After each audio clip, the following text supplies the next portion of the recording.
Mirëmëngjes të dashur Luan, do bëjmë një mesazh për ju dhe mesazhi juaj është perëndoresha. Perëndoresha në vetë pasqyrimin pasqyron bollukun, dashurinë për jetën, ndjeshmëri të thellë, stabilitetin, sigurinë dhe gjitha këto. Flet në fakt për një krijim. Mesazhi që sjell këtu është një rikujtim për ju të dashur Luan që jeni burimi i bollukut në çfarëdo forme ta marrim dhe dashurisë dhe gjithçka që lind nga ty ka vlerë. Këtë s'duhet asnjëherë ta harroni të dashur Luan. Kujdesu për veten me po aq përkushtim sa kujdesesh për të tjerët.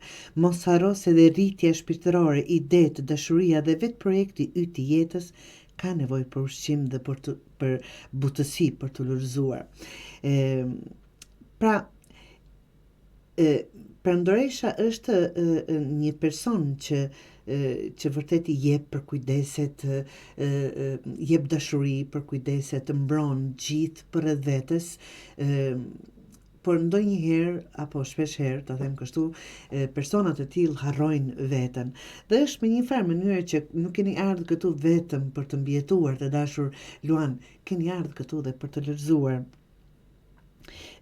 Krijo për veten tate, qofshin projekte, arte, lidhje të reja ose dhe ide të reja. Beson në vlerën tënde, se është ndoshta edhe një besim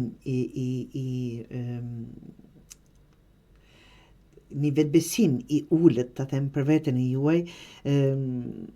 Beson në vlerën tënde si njeri që jep, frymëzon dhe mbjell dashuri kudo që shkon, siç është perëndoresha. Kjo letër shpeshherë si realizon apo pasqyron për të ndalur dhe shijuar jetën, për të kultivuar mirëqenie dhe vetdashuri. Është një kujtesë që nuk je vetëm këtu, pra siç e thash, për të mbijetuar, por dhe për të lulëzuar dhe për veten tonë. Mos ta harrojmë asnjëherë, këtu jemi për veten tonë, pastaj edhe për të tjerët.